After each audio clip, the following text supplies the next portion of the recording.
ဒါကော်ပြဆက်မယ်ပေါ့နော်ကော်ပြဆက်မယ်ဆိုရင်ကျွန်တော်တို့ဒီမှာကော်ပြကို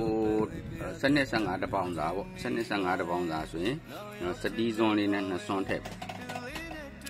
စတီးစွန်းနော်စတီးစွန်းဒါ2စွန်းထည့်လိုက်တာနော်2စွန်းထည့်ပြီးတော့အဲ့ဒီဟာကိုချစ်ပြီးထည့်လိုက်တာပေါ့နော်ပြီးတော့မှနောက်2စွန်းထည့်နောက်2စွန်းထည့်မယ်နော်ကော်ပြဆက်နီဟိုဒိုက်ခရိုမိုက်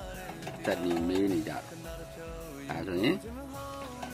ဒီစွန်း2စွန်းသာဖြစ်သွားပြီနော်ရပြီလားဆိုကော်ပြ15ပေါင်တစ်ပေါင်တော့ကိုအတော်ပဲပေါ့တကယ်လို့ကိုက15 18တို့လိုပေါင်ကြီးတွေဆိုရင်တော့ထပ်ထည့်ပေါ့နော်ကော်ပြဆက်ပြီးသွားပြီဆိုရင်ကျွန်တော်တို့ကဒိုက်ခရိုမိုက်ကိုဆိုင်ရဝယ်လာတဲ့ဒိုက်ခရိုမိုက်ဒီလိုအထုပ်လေးတွေရှိတယ်အဲ့ဒီအထုပ်လေးတွေကိုကျွန်တော်ကရေရောရမှာနော်ရေရောရမှာဆိုဒီလို1လီတာရေတန့်ဘူးပေါ့ရေတန့်ဘူးရဲ့ဟိုရေကို3ပုံပုံ2ပုံတစ်လောက်ထည့်လိုက်မှာပေါ့နော်ရေကို3ပုံပုံ2ပုံထည့်မယ်ဒီဒိုက်ခရိုမိုက်ထုတ်တစ်ထုပ်လုံးထည့်ပြီးတော့သူ့ကိုအလင်းလုံအောင်ဒီလိုမျိုးတိတ်တွေပတ်ပေးထားအဲ့ဒါမှာအလင်းမလုံမဲနဲ့လိုဘူးအကြည့်နဲ့ထည့်ထားရင်ကြာရင်ဒိုက်ခရိုမိုက်ကအနီးတင်ရော့သွားနိုင်တယ်ပေါ့နော်အဲဒါကြောင့်မလို့သူ့ကိုအလင်းလုံအောင်ထည့်မယ်အခုတော့ကျွန်တော်တို့ကဖြော်ဆက်ပြီးသွားပြီပေါ့နော်ဒါရင်တစ်ထုပ်ကိုခြေတံဘူးရဲ့3ပုံပုံ2ပုံထည့်ပြီးတော့ဒါဆက်ဖြောထားတာပေါ့နော်ဖြောထားဆိုတော့အဲ့ဒါကိုဒီဘက်ကော်ပြားတဲ့ကိုကျွန်တော်ကရေတံဘူးရဲ့အဖုံးလေးတစ်ဖုံးထည့်မယ်နော်ရေတံဘူးအဖုံးလေးတစ်ဖုံးထည့်မယ်ဟုတ်ပြီဒါဆိုရင်အဖုံးတစ်ဖုံးဟုတ်ပြီပြီးရင်ကျွန်တော်တို့နှောင်းအောင်မယ်အဲ့တော့ဟိုကော်ပြားချိုးဘလောက်ဒီဟိုတိုင်ချိုးဘလောက်တွေပါတော့ပြောမနေတော့ကော်ပြားဆက်ချင်းကော်ပြားကိုစတီးစွန်း2စွန်းထည့်လိုက်ပါတိုင်ဖြော်ဆက်ပြီးသားအရေကိုရေတံဖူးဖုံးတစ်ဖုံးထည့်လိုက်ပါဒါဆိုရင်ကျွန်တော်တို့ကဟိုကျွန်တော်တို့ဆက်တဲ့နီးပေါ့နော်အဲ့တော့နှောင်းအောင်တော့မှွေမယ်ပြီးရင်ပေါင်မှာဆွဲမယ်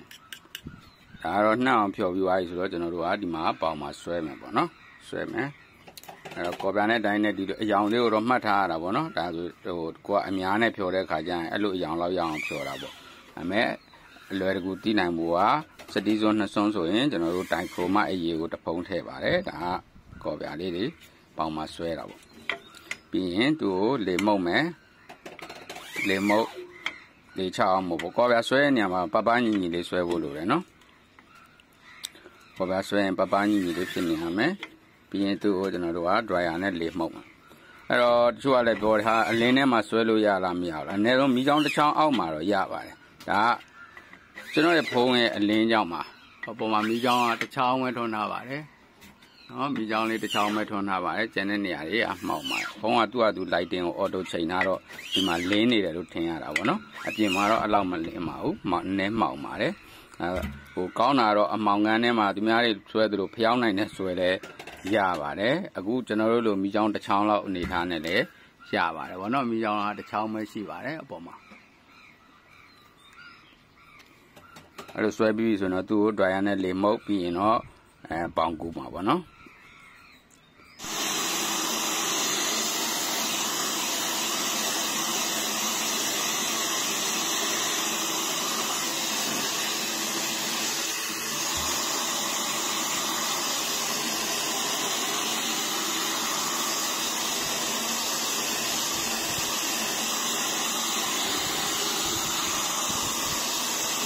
ကျွန်တော်တို့ကဒါဆိုရင်လေကို6အောင်မှုတ်ပြီးသွားပြီဗောနော်အဲဆိုရင်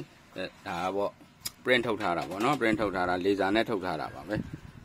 အဲ့ဒါလေးကိုချမယ်အလဲကြအောင်ချမယ်ဗောနော်ဒါကတော့ customer ကသူ့ရဲ့တပေါင်မှာ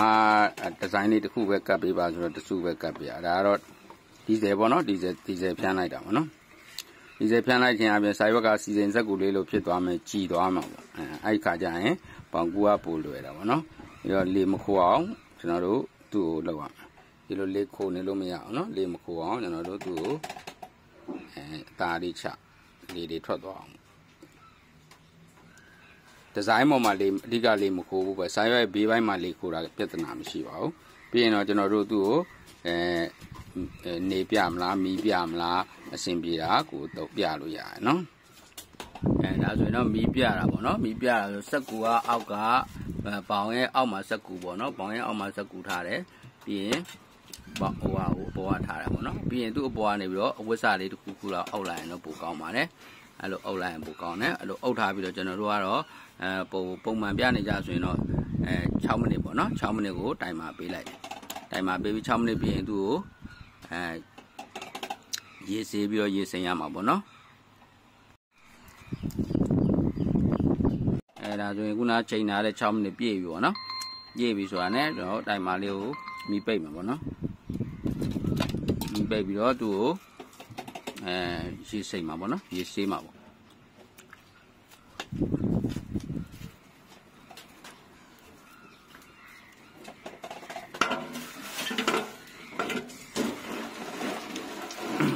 လူတာပြီးချင်းကိုရေရင်လောင်းရမယ်နော်ရေလောင်းလိုက်မှ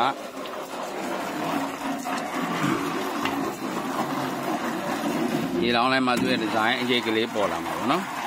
တကယ်လို့ရေပုံးတွေပါရှင်နေရေပုံးနဲ့ထည့်ပြီးစိန်ထားလို့ရပါတယ်အဲ့ဒါကိုပြီးတော့မှကျွန်တော်တို့ကသူ့ကိုရေကန်လေးနဲ့ထိုးပြီးတော့ဒီဇိုင်းကိုပေါင်းခွဲရမှာပေါ့နော်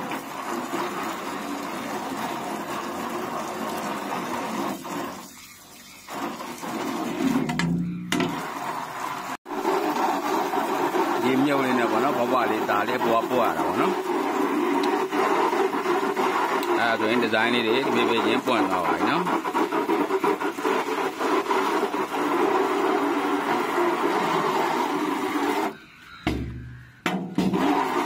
အတွင်းဘက်အပြင်ဘက်ကိုအဲ့လိုမျိုးမှတ်ရပါတယ်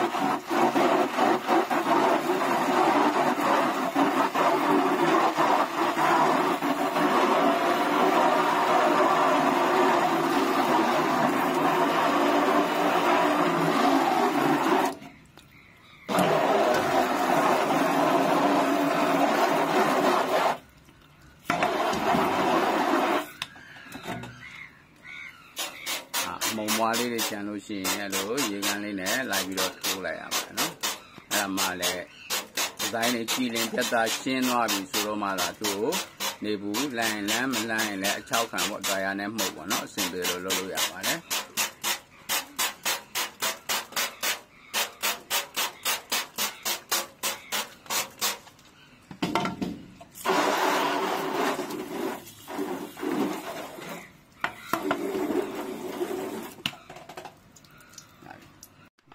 ဒါတော့ကော်ပြာနဲ့တိုင်နဲ့ရောထားပြီးတော့ဖြော်နေတာပေါ့နော်။ဒါလို့စတီးသွန်းနဲ့မဖြော်တာလဲဆိုတော့ကျွန်တော်တို့ကူရမဲ့ပေါင်တွေအဲ့ဒီမှာ1 2 3 4 5 6 9 10 9ပေါင်တာပေါ့နော်။ဒါတွေအကုန်လုံးဖြော်ကူရမှာဆိုတော့ခွက်ကြီးတွေကိုထည့်ပြီးတော့တစ်ခါတည်းဆက်လိုက်တာပေါ့။ကျွန်တော်တို့ကလုံးနေကြမို့လို့ဒီရှိတဲ့ကော်ပြာနဲ့တိုင်နဲ့အယောင်ကိုပဲမှတ်ထားတာပေါ့နော်။အဲ့ရောင်လောက်ရပြီဆိုရင်ကျွန်တော်တို့ကတော့ဆွဲတာပေါ့။ဟိုစတီးသွန်းနဲ့တော့မချိန်နေတော့ကြာလို့เนาะအဲဒါကြောင့်မလို့ကိုကျွမ်းကျင်လာရင်အဆင်ပြေသလိုဖြော်ဆက်လို့ရပါတယ်။မဟုတ်လို့ရန်တိကြခြင်းနဲ့ဆိုရင်တော့ကော်ပြားကိုတခါတည်းဟိုဥစားဂရန်လေးနဲ့ချိန်ပြီးတော့ဒိုင်ကိုလည်းဂရန်လေးနဲ့ချိန်ပြီးထည့်လို့ရတာပေါ့နော်။ဒါပေမဲ့ဟိုမြင်အောင်လို့အဲ့လိုချိန်နေကျွန်တော်တို့ပြီးမှမဟုတ်တော့ဘူးလေ။အဲဒါကြောင့်မလို့ပေါင်းနေအများကြီးကူရမှာဖြစ်တဲ့အတွက်ကြောင့်ကျွန်တော်ကော်ပြားနဲ့ဒိုင်နဲ့ဆက်ထားတဲ့အယောင်ကိုပဲမှတ်ထားပါတယ်။เนาะကျွမ်းကျင်လာရင်အဲ့လိုမှတ်လို့ရပါတယ်။